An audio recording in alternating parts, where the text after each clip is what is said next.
Alors, bonjour à tous et bienvenue dans ce nouvel audio.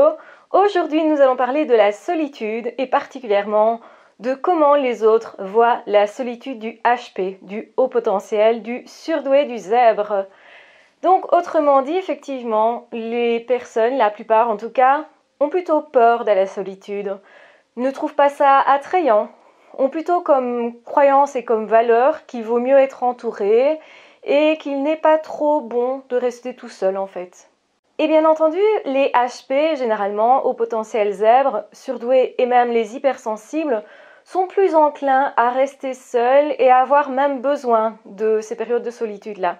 Ce sont des périodes dans lesquelles on peut se recharger, surtout quand on est introverti, et aussi des espaces de créativité. Donc, autrement dit, le HP, il a besoin de réfléchir, il a besoin de se mettre à distance aussi du flux quotidien, donc des activités, besoin de prendre de la distance, besoin aussi de prendre du recul par rapport aux autres, de se distancier de ce qu'il ressent par rapport aux autres. Donc comme ce sont des éponges aussi, les hypersensibles sont des éponges émotionnelles, ils ont besoin en fait, pour mieux se ressentir soi, se fixer sur ses propres émotions, il vaut mieux s'écarter des autres pour justement prendre cet espace à soi. Et cet espace à soi, il peut être salvateur, il peut apporter beaucoup de paix, de calme. Ça peut être un espace aussi justement où on apprend à s'exprimer, un espace de créativité, un espace où on se retrouve, un espace aussi où on respire et un espace où on comprend mieux, donc autrement dit, un espace d'intellectualisation. Donc où on ressent mieux et on intellectualise peut-être aussi, et où on comprend, où on façonne son histoire, puisque son histoire, on l'écrit aussi. On relit continuellement notre histoire en réalité. Donc c'est un espace où on se réinvente et où on peut se poser de vraies questions. Qu'est-ce qui est important pour moi? Pourquoi je fais ce que je fais? Est-ce que je suis alignée avec ce que je fais? Est-ce que je suis bien avec les bonnes personnes? Est-ce que ma vie me satisfait? Qu'est-ce qui me satisfait dans la vie? C'est aussi pouvoir contempler, c'est un espace de contemplation, de calme, de sérénité, même de spiritualité. Donc la solitude, c'est juste un espace à soi. Donc c'est quelque chose qui est hyper important, particulièrement pour les personnes qui vivent beaucoup de choses, donc qui ont une activité intense, comme les hyperactifs, comme aussi pour les personnes qui sont très créatives, les personnes qui sont très sensibles. Donc en fait, ça permet de se décharger, de se ressourcer, de se recentrer, de se revisiter, de se relire et d'être bien. Donc souvent, c'est essentiel aux zèbres, aux surdoués, aux hypersensibles, donc à tous ces profils-là, aux multipotentiels également. On a besoin de respirer un bon coup, de reprendre son souffle et aussi de penser ses blessures. Ça peut être ça aussi. Mais la solitude, souvent, elle est vue de façon plutôt négative.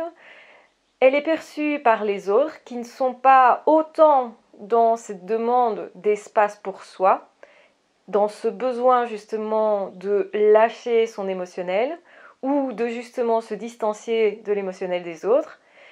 Par les personnes qui ne fonctionnent pas comme ça, elle est perçue comme étrange et qui témoignerait d'une incapacité de la personne à se lier aux autres, donc à être sociable. Alors que le surdoué, lui, il est plutôt très sociable. Il peut l'être très fort, ça dépend évidemment s'il a investi fortement ce domaine-là ou pas. Ça, c'est variable aussi en fonction de la personnalité de la personne. Donc, je rappelle, d'une part, il y a le fonctionnement, mais il y a aussi la personnalité et ce qu'on désire à ce moment-là. Donc, en fonction de certaines périodes de vie, on va être plus ou moins sociable, plus ou moins tenté de créer du relationnel. On a aussi plus ou moins des besoins. Donc à certains moments, on a moins besoin, à d'autres moments, plus besoin de créer des relations ou de recréer des relations.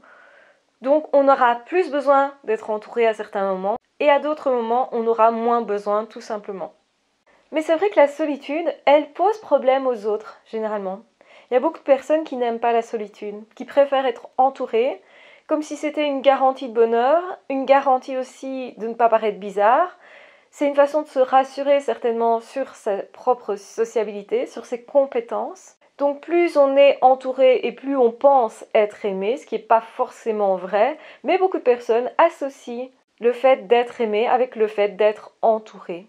En tout cas, au niveau des apparences.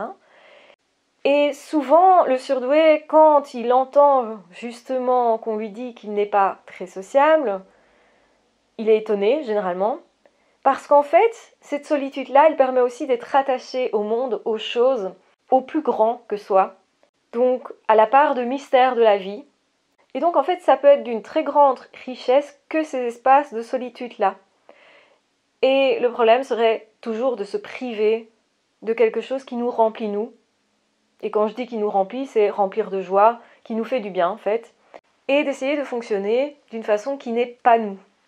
Et donc effectivement, ça arrive régulièrement aux zèbres de s'entendre dire « T'es bizarre parce que tu t'isoles » ou « Tu es trop solitaire ». Pourquoi recherches-tu cette solitude-là? C'est que tu as peut-être un problème, dans le sens tu serais dépressif. Ça aussi, c'est quelque chose qui est déduit de ce qu'on peut voir du comportement du HP. Alors que ça n'a rien à voir. Ça pourrait être ça aussi, quand on a des soucis d'ordre sentimentaux, d'ordre émotionnel. On a peut-être besoin d'être seul aussi pour réfléchir. Mais souvent, le HP, dans la solitude, il trouve quelque chose d'intéressant, quelque chose qui le remplit, qui le nourrit, et qui même lui permet de créer plus de liens. Donc ça lui permet de savourer le lien qu'il vient de vivre avec quelqu'un. Donc les moments passés avec quelqu'un, que ce soit à 2, à 3 ou en gros groupe. Généralement, il est quand même plus enclin à être en petit groupe qu'en gros groupe, parce que son fonctionnement, c'est quand même de capter beaucoup d'informations. Donc quand vous captez beaucoup d'informations, plus il y a de personnes, plus il y a d'informations, et plus ça peut devenir enivrant. Et on a à l'extrême les autistes Asperger qui, eux, préféreront grandement la solitude ou avoir des relations, mais de courte durée, par exemple, parce que c'est épuisant pour eux, parce que justement ils captent beaucoup de choses des autres et de l'environnement. Et donc, effectivement, beaucoup de personnes vont se poser la question, est-ce que c'est anormal d'être seul? Est-ce que c'est anormal qu'en plus, j'aime être seul? Est-ce que, par exemple, si je vis seul, est-ce que je suis associable? Bien sûr que non. Si vous êtes surdoué, rassurez-vous, c'est normal. C'est même plutôt la norme des surdoués que d'être seul. Ça ne veut pas dire qu'ils n'ont pas envie d'être à certains moments en groupe, d'être à certains moments à plusieurs ou à deux, de créer du lien, etc. Mais bien sûr, il faut distinguer la solitude, qui est une souffrance parce qu'elle n'est pas choisie. C'est plutôt quand on a été isolé du groupe, parce qu'on est rejeté pour X raisons, ou la solitude qui, elle, au contraire, est recherchée et remplit en fait la vie, donc permet de s'apaiser, permet de repartir du bon pied, permet de trouver des solutions, permet de créer, permet en fait de faire plein de choses, de goûter les choses vraiment, goûter une musique, goûter justement un instant qui vient d'être partagé. Ça permet aussi d'étudier, ça permet de lire, ça permet de réfléchir, ça permet énormément de choses. Et donc la solitude est vraiment un besoin nécessaire pour structurer le surdoué, qui ne doit pas, absolument pas, considérer que la solitude est un problème. Et bien souvent, on va lui faire cette réflexion, ça va revenir constamment au courant de sa vie, tu es seul, c'est bizarre, mais comprenez que vous avez le droit d'être qui vous êtes et de choisir d'être seul ou pas, de vivre seul ou pas. Et certains surdoués vont choisir de vivre plutôt en communauté d'ailleurs, mais pas avec n'importe quelle communauté justement. Ils vont choisir, vont bien sélectionner les personnes qui les accompagnent, les personnes qui sont autour d'eux, certainement des personnes qui vont aussi leur ressembler d'une certaine façon. Et peut-être qu'ils auront cet espace de respiration quelque part, même quand on vit à plusieurs, on a parfois une pièce où on peut se réfugier. Pour certains, ça peut être le jardin, ça peut être la cave, ça peut être le grenier, ça peut être des endroits où on a cet espace de liberté.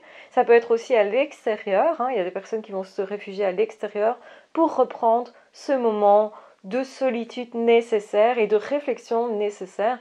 Et ces moments vont vraiment permettre de structurer la vie intérieure du surdoué, émotionnelle du surdoué, et aussi d'être connecté à soi.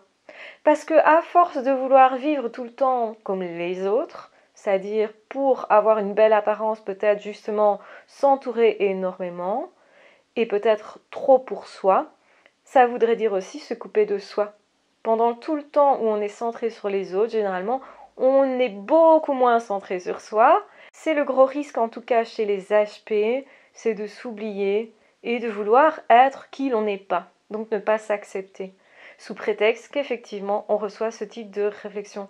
Je pense que le mieux c'est de réagir en disant oui, il y a des moments comme ça où j'aime bien être seule, et d'expliquer, ben voilà, ça me permet de faire ci ou ça me permet de réfléchir un petit peu, ça me permet justement de profiter du moment vécu. Et donc comme ça, on passe pour des personnes claires parce qu'on a expliqué clairement à quoi nous servait cette solitude-là, ce qu'on allait y chercher, et surtout l'autre n'est pas inquiet de nous voir seuls. Parce que peut-être cet autre s'inquiète pour nous parce qu'on pourrait déprimer, ou on pourrait être peut-être dans un état d'esprit plutôt négatif, puisqu'il y a beaucoup de personnes qui sont dites neurotypiques, qui préfèrent ne pas avoir de moments de solitude ou d'en avoir peu, et quand ils vont en avoir, c'est justement parce qu'ils ne vont pas très bien moralement. Donc en fait, il faut éviter que l'autre se dise qu'on n'est pas moralement bien quand on est seul, tout simplement. Et expliquer permet la compréhension et permet effectivement souvent de meilleures relations avec des personnes qui fonctionnent différemment, tout simplement. Donc j'espère que cet audio vous aura aidé, vous aura permis d'avancer, vous aura aussi permis de regarder votre solitude différemment, de pouvoir mieux la goûter, de pouvoir aussi plus l'exploiter parce qu'elle peut vous apporter beaucoup. Et justement, ça pourrait être un début de découverte pour vous. Ne vous méfiez pas de votre propre solitude, de vos instants de rien. Donc on doit avoir des moments où on sort la tête du guidon, où on prend du recul, où on est au calme avec soi-même. C'est hyper important pour justement s'apaiser soi et aussi goûter davantage la vie et vivre de façon beaucoup plus paisible tout simplement. Je vous embrasse bien fort, je vous aime très fort, prenez bien soin de vous et de toute façon on se retrouve très vite dans d'autres audios ou dans d'autres vidéos. Si ça vous intéresse d'aller plus loin, je vous rappelle que j'ai des formations que je propose. Je vous mettrai en barre d'infos le lien vers la boutique. Donc je vous donne toutes des clés dans les formations que j'ai créées pour vivre bien en tant que surdoué, être heureux en tant que surdoué, parce que oui, c'est possible d'être heureux et c'est possible aussi d'avoir confiance en soi. C'est possible de se réaliser, de développer son potentiel en tant que surdoué. Je vous embrasse bien fort, je vous aime très fort, prenez bien soin de vous et de toute façon on se retrouve très vite dans d'autres audios ou dans d'autres vidéos. Ah, ciao, bye bye!